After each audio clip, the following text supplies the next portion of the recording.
السلام علیکم پیارے دوستو، اس ویڈیو میں ہم حضرت موسیٰ علیہ السلام کے بارے میں بات کر رہے ہیں۔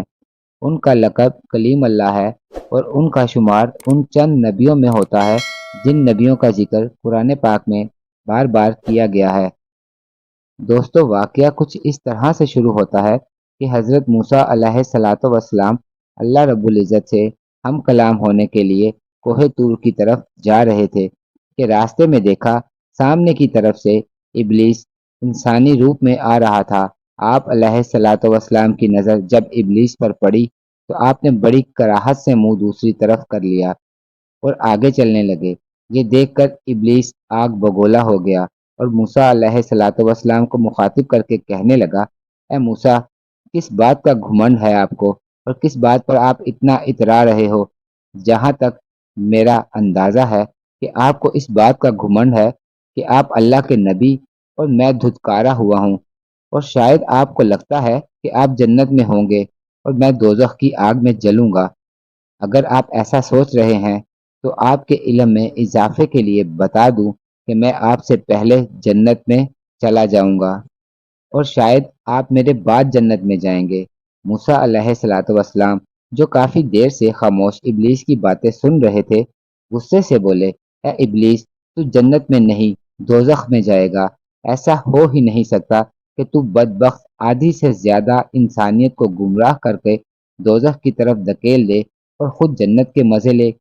اس پر شیطان ابلیس بہت اترایا، مسکراتا ہوا کہنے لگا، اے موسیٰ، میں تو جنت میں ہی جاؤں گا، کیونکہ اس روح کائنات میں ایک ایسی دعا ہے جس کی فضیلت اتنی زیادہ ہے کہ اگر مجھ جیسا بدبخت بھی ایک بار مقررہ وقت پر پڑھ لے گا تو اس کے سارے گناہ معاف ہو جائیں گے۔ اور آپ کے علم میں اضافہ کرتے ہوئے آپ کو یہ بتا دوں کہ وہ دعا اس روح کائنات میں اللہ رب العزت نے صرف مجھے ہی سکھائی ہے۔ یہ بدلہ تھا میری ان عبادات کا جو میں نے ہزاروں سالوں لگا کر کی۔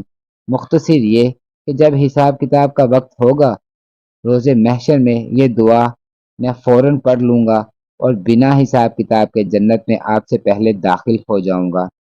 حضرت موسیٰ علیہ السلام جو کہ شیطان ابلیس کی باتیں سن رہے تھے، بہت زیادہ حیران اور پریشان دکھائی دینے لگے۔ پھر وہ وہاں سے ابلیس کو کچھ کہے بنا ہی غصے کے عالم میں چل دیے اور شیطان ابلیس کی کوئی بات نہ سنی۔ وہ اللہ تعالیٰ سے ہم کلام ہونے جا رہے تھے، سارے رستے خود سے باتیں کرتے جا رہے تھے کہ ایسا نہیں ہو سکتا، ایسا ہرگز نہیں ہو سکتا کہ ایک بدبخت دنیا کو دوزخ میں دھکیل کر خود جنت میں چلا جائے۔ یہ نہیں ہونا چاہیے، یہ بہت غلط بات ہے۔ وہ اسی طرح سارے راستے خود سے باتیں کرتے رہے اور کوہ طور کے اس مقام پر جا پہنچے جہاں پر وہ اللہ رب العزت سے ہم کلام ہوا کرتے تھے۔ جب وہ وہاں پہنچے تو غیب سے آواز آئی، اے میرے بندے، اے موسیٰ، آپ پریشان کیوں ہیں؟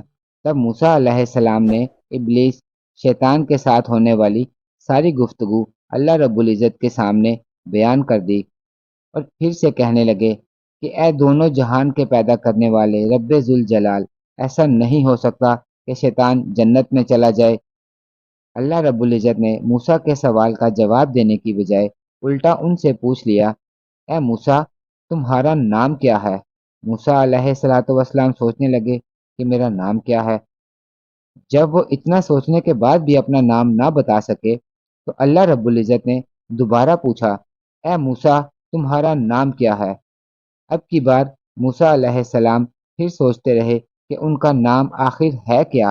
کافی سوچنے کے بعد جب وہ اپنا نام نہ بتا سکے تو اللہ رب العزت نے ایک بار پھر وہی سوال کیا کہ اے موسیٰ، تمہارا نام کیا ہے؟ ہر بار کی طرح اس بار بھی سوائے سوچنے کے موسیٰ علیہ السلام اور کچھ نہ کر سکے اور نہ اپنا نام تک بتا سکے۔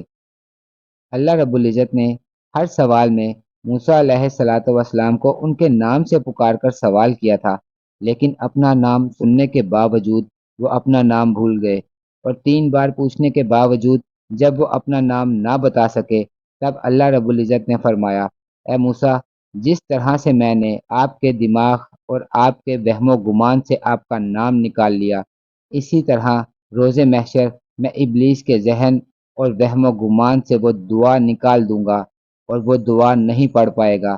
اس دعا کی فضیلت واقعی میں اتنی ہے کہ اگر وہ دعا ابلیس جیسا بھی پڑے گا تو میری رحمت اس کے گناہوں پر حاوی ہو جائے گی اور اس کے سارے گناہ معاف کر دوں گا۔